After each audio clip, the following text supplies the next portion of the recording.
All right, guys, let's do this. What up? It's JoJo on the radio. This is the iHeartRadio Countdown, and I cannot believe I'm finally meeting the one and only Anitta. Anitta, two questions right off the bat here. Where are you? Because I'm looking at you on Zoom. And how you been? I'm in Miami, my house in Miami. So the girl from Rio is not in Rio at the moment. No, not right now. I'm coming back really soon, like I think next week.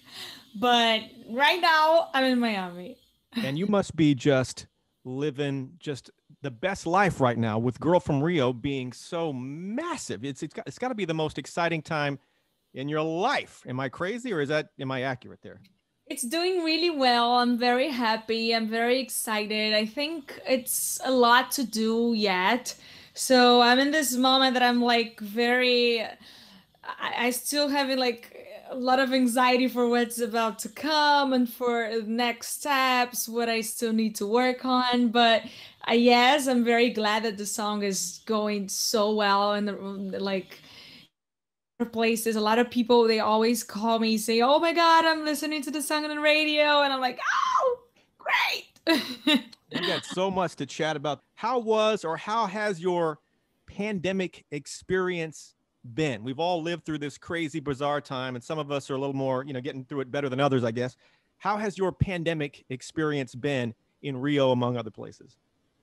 It was really crazy. Like, in the beginning we had like so many things scheduled. Even the release of my album was like, my album's ready since last year and we needed to change everything. And we had like Coachella set up for me. I was gonna perform on the main stage. So we were planning everything around these dates, and then suddenly everything got canceled, and it was like my world was falling down, falling apart. And but then I realized that I was feeling like better, like relaxing. I was having a relaxing moment, like to just enjoy myself and just having a personal life, a personal time. I've always been like working so much and like not paying attention in my life, and staying with my family and like, and in this pandemic I was like to have this. So it was kind of good because nowadays I just value that a lot, the time with my family, time with my friends. I value do with the work effort that I put in my work. Yeah, I was told by a lot of artists that this forced them to slow down for a quick second, because artists never slow down. You're always recording, you're always in a studio, you're always touring, it's interviews. So maybe that's the one good thing Yeah, that I came think from this. we're very people are always like pressuring us for numbers, for results, for charts, and it's they kind of, I think the industry makes us feel like this is a competition, and we jump into this vibe. And yeah, I learned how to jump out of this. Nice. And I think like numbers are infinity and our life are not infinite. If we live our lives searching for, running for something that is infinite, we're never gonna be happy enough. That's what I feel. You mentioned the album. It's initially Girl from Rio, the album. I guess that's still the title of it. It was done, and now you're changing everything. Like when you said everything, you mean everything? No, we're just changing the release plans, and Oh, but the good. song, it's basically the same. I'm still in love with it. What can you tell me about the album? I'm sure there's certain things that are top secret, but what can you unveil? We are mixing a lot of Brazilian culture. So the same way we did with Girl from Rio, which brings like this Brazilian sample of Garota de Ipanema, Ipanema, the girl from, and this bossa nova vibes, and also Me Gusta, the song. Be this song brought like Brazilian rhythm up. So all the songs, they have a Brazilian flavor. I'm not singing in Portuguese, but I'm bringing Brazilian vibes to all of the tracks. One of the things I love about talking to artists is fans. I love what I like to call crazy fan encounters. Now, I'm not saying all your fans are crazy. They're beautiful, wonderful, lovely people. But every now and then somebody gets a little. I tell them they are crazy. Okay, good. Then, yeah, you're perfect. Give me one of those crazy fan encounters where somebody just got a little too extra. They are crazy, and I tell them every time that they are. And I'm also crazy. I think like the fans, they are like part of a little bit of who you are. And my fans, wow, they put so much effort on like on whatever they want to happen with my career and everything. Wow, they are so genuine. I love it. I just they're very intense. Sometimes I'm like, yo, slow down. I need a break. But yeah, they're great. I'm very thankful for everything they get to me. I 100% know that a bunch of things in my careers because of their effort that help. This just hit me. Maybe Brazilian fans have that extra thing. I've only been to Rio once, and this was years ago with the Backstreet Boys. And I was Okay. traveling with the Backstreet Boys, and we went through the airport, and the fans chased these two buses. I was on one of the two buses from the airport to the hotel. I forget. It was crazy, Anitta. I mean, if that's what your life is like, It oh is. my God. It is like that. When I'm in Brazil, it's exactly like that. Brazilian fans, they are very intense. But also, if you ask any artist, what's the like the warmest place like to sing where people are like very interactive, definitely it's Brazil. The concerts are all like the best. I've traveled all around the world singing, performing, but in Brazil, there's no such a vibe. It's crazy. All right, Anitta is hanging out, you guys. Back to the countdown. This is song number 16. That was song number 15 this week on the iHeartRadio countdown. What up? It's JoJo on the radio. Anitta is hanging out. Anitta, you picked this, your stage name, Anitta. That's not your real name, obviously. I'm Yeah. curious why you picked that name, and then I would love to hear some names that rejected stage names. Those are even more fun than why you picked Anitta.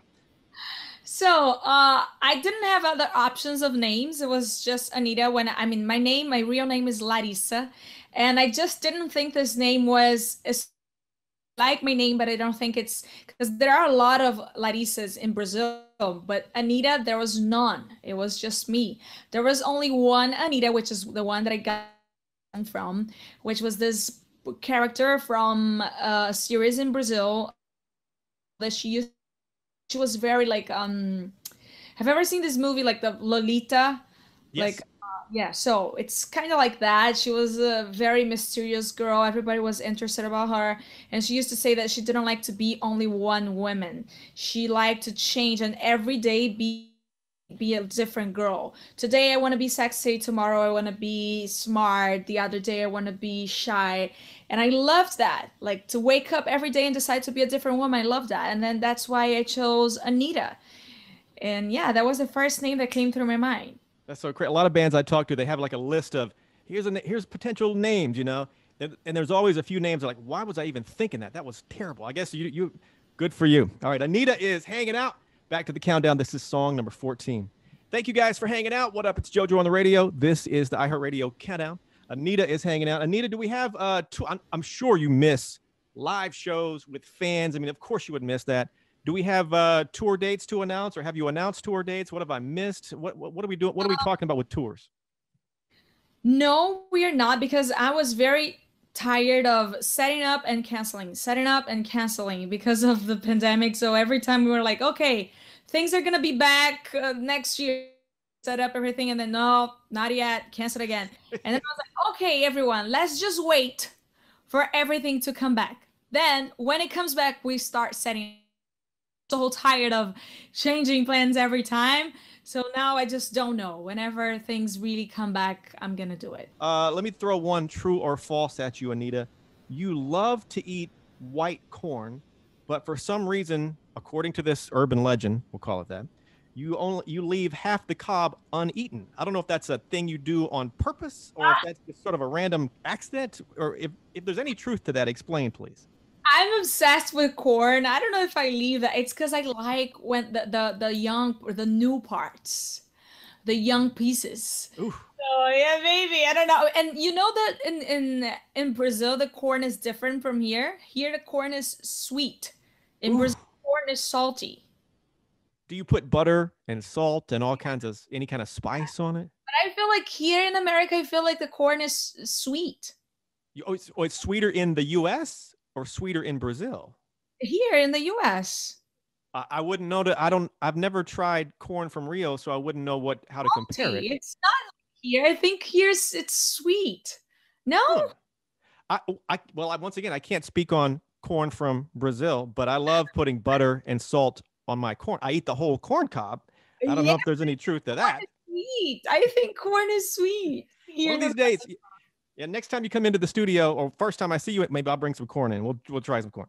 Um, Girl from Rio. I think this song is just spectacular. What do people need to know? I mean, a certain portion of it is self-explanatory, obviously, but what do people need to know about Girl from Rio? Yeah, so this song, when I first went to the studio with Stargate, the amazing producers that did this track to me, so they introduced me to this idea of bringing a sample of the girl from Ipanema. Uh, and this iconic, the girl from Ipanema is this iconic song from Brazil, this Brazilian track. There's like everybody sang to this, like it's crazy. And I loved it. I just think it was so original and it such a momentum for Brazil, for Brazilian culture. And then we decided to do it again, like redo it with a new personality, and this time talk about my Rio de Janeiro, my way of living, my personal life, and which is a little bit different. Like Girl from Ipanema talks about a little bit more of a fancy Rio, the touristic Rio, and my Rio is more it's from the hood, you know. That's what I'm talking about, the one of more of a reality. I think right now in the States, I mean, Girl from Ipanema is so, massive. It's been pop culture for decades now. Girl from Rio could eventually be like maybe the top, maybe the second most famous song from Brazil ever when it's all said and done. Maybe, right? I mean, bringing the sample, yes. Brazil was huge. Like the whole promo we did, like Brazilian people felt really represented because it's very. I try to be very respectful and very representative with my country, and people really loved it. So I'm very proud of it. I'm very and the feedback that we are getting all around the world, people are loving it, and yeah, I'm very happy. Two-part question. What is the biggest crowd you have ever performed for? And then the complete flip of that, have you ever been booed? Um, I've performed for more than 5 million people, I think, in Brazil. So New Year's in Brazil in Copacabana, when you celebrate New Year, millions and millions of people. There's a lot of people there. Wow. So I've done this New Year's there. It was crazy, 5 million or something or more. I don't know. A lot of people. Then the Gay Pride Day, LGBTQ plus day in Brazil. It was some millions. And also in Carnival, there's this one day of parade. There's only me that I brought like 500,000 people. Just me. There was not like any. It was just my concert. It was 500,000 people. So yeah, but like the time that I performed for nobody was when I was just starting my career. I did a concert for literally two people. Two. Oh. There was two people in the crowd. I was so embarrassed. I was so sad. I was like, oh my god. And yes, I performed because I mean there was two people there and they were celebrating. They were singing. What when you pulled up for that concert, granted it was early in your career, but you were expecting clearly more than two people. When you saw two people, you're like, oh god, what the heck, That was so sad, so frustrating. It was like one of the first times ever I was going out of Rio to sing in another state in Brazil, and I swear to God, there was two people in the crowd. Two. Final question on that. Have you kept in touch with those two people? Have you seen those two anywhere? No, I don't think so. Okay. Have you ever been starstruck? What is that? Starstruck means, oh my God, I can't believe I am meeting Anitta. Mariah Carey. Oh, tell me about that. Yeah, so she's my number one. I love her the most. She's my number one queen. And she knows that, she knew that already, because I mean, all my fans, I post about her every time, all the CDs, all the albums, DVDs, movies, I have everything. So my fans, they were always like tagging her and everything. So she followed me, we talked on Instagram, all good. I showed her like my collections of, I don't know how many albums of her.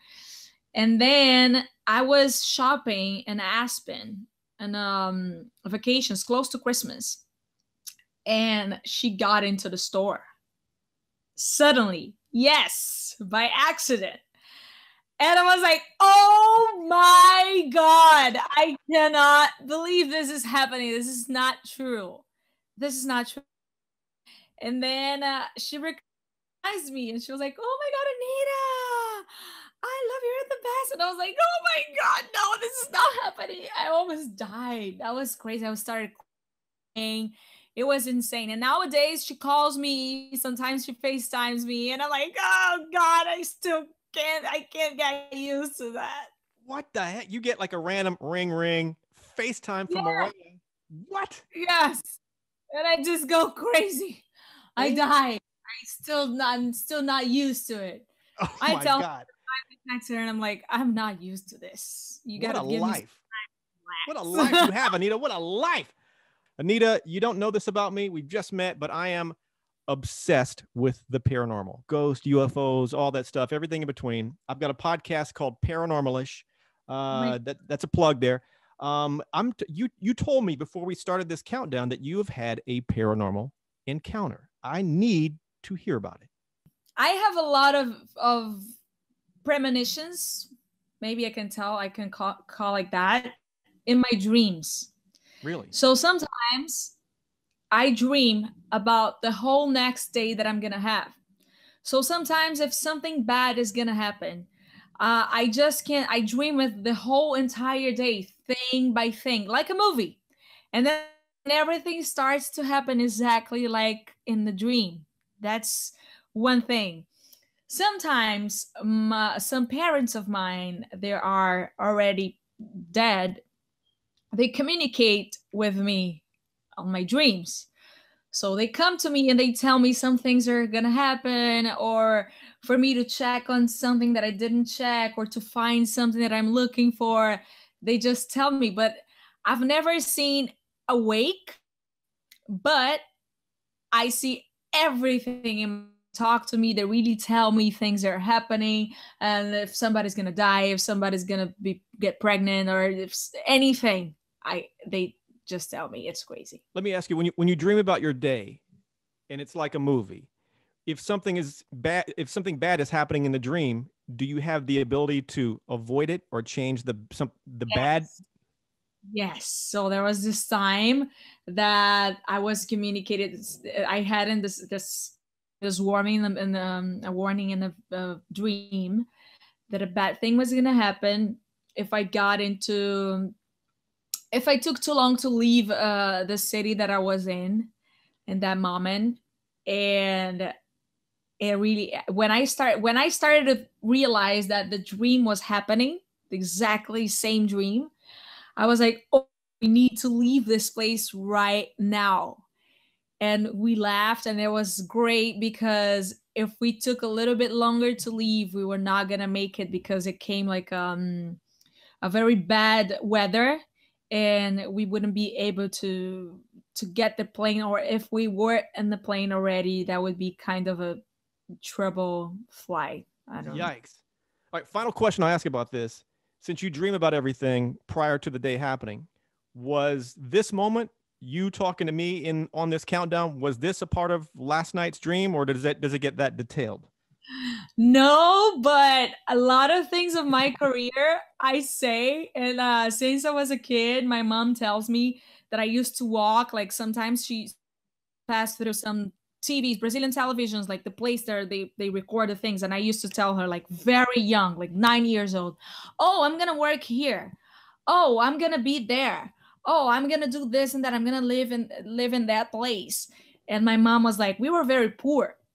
And she was like, no, are you okay? I hope it happens. And I was like, no, mom, you're not understanding. I'm telling you, I'm coming here and I'm gonna work in this place. And yeah, and in the future, I ended up working there. And yeah, I have the Anita, you signed a U.S. record deal at some point in 2020, which, you know, a record deal is a huge moment for an artist. You've had record deals overseas, obviously, but describe the moment when you signed this new deal to take over the States. Who was there? Give me that moment. Was it an actual pen or was it a digital thing? I mean, what was that moment like? it was an actual band, but I don't think it's such a magical thing. I don't know. I don't see anything as magical as people say because it was so hard for me.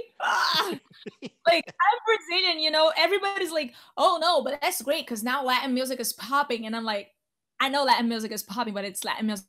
Brazilian people, we speak Portuguese, and it's a very different culture. It's very different from what is popping right now. So it's very hard for me. I don't know. I don't see things with this magical side that everybody speaks. So yeah, it was a regular pen. It was pretty. It was very. I don't know. That's funny for you. It's like it was a normal day. You walked in with a pen, you signed it, then you left. There you go. That's what you did, right? Let's go. Anita, what album changed your life? You know, growing up, you're a fan of, you're probably going to say Mariah Carey. Like mine was Thriller from Michael Jackson. Which album changed your life? Um, I think I think two albums. I think Mariah Carey, of course, the first, the one that she got all the number one track that she had on radios. Right. That one was like wow, for me was everything. That was the one that I used to listen to every day when I was a kid. And then uh John Mayer Continuum, and I told him this. It's my favorite album of his, and that album changed the way I was enjoying music. I think. Wow. What was his reaction when you told him that? He was like, I don't know why I get that a lot from people. People tell me they love this album, and he said he doesn't think that much. He doesn't think this album's like, no, this album's the best one. I think that one was really, it was a really good one. I have a different taste. Like I also love the Colby Khaled album Coco. I loved that. Yeah, I don't know. Anita, what are your goals for 2021? I mean, we've lived through a lot. You had to put a lot of stuff on pause, obviously. Getting close at some point. Who knows when? Because you won't tell me when the tour is going to come out. Album's coming out in the fall. Aside from all that, what are your goals for 2021? Or did I just say all your goals? So I think right now in my life, I'm in a very chill moment, relaxing, and I'm more worried about thanks to, I mean, I can't believe I'm going to say that, but thanks to the pandemic, it was a very bad thing. But I brought this positive side from this, which is take care of my personal life. I was very much into work and caring too much about it and about goals in my career and reaching more and more and more. And I wasn't paying attention to my personal life actually. So nowadays I'm more into personal life. So my goals for this year is to enjoy personal time with family, with boyfriend, with I don't know, with my dogs. Yeah, that's my goal right now because I haven't taken time of my life for that, you know. So what are your family and friends, boyfriend, whoever reaction to the success? They must be excited, obviously. They are, but they miss me. So they don't like my family. They are very simple. My friends are also very simple people. They don't care that much about it. They care more about hanging with me and staying together. So they miss me a lot. They say that a lot. They were like, we miss you. We miss being with you. Because I can bring a lot of things to my family, like, oh, the best trip, the best house, the best everything. But there, for them, doesn't make sense. So they just prefer having like a easy, like a simple life and having me around than the opposite. So yeah, now I'm starting to think like that. Anita, Girl from Rio is out. If you're not on this track, I don't know what your problem is. You're a bad person. Album. Yeah, I said it. Album is coming out later in the fall. Tour, we'll find out who knows when. Anitta, what am I forgetting to ask you? Were you forgetting to ask me? I don't Must be know. something, right? I think. Oh my God, I'm so bad at it. I'm such an open book. I just talk about everything.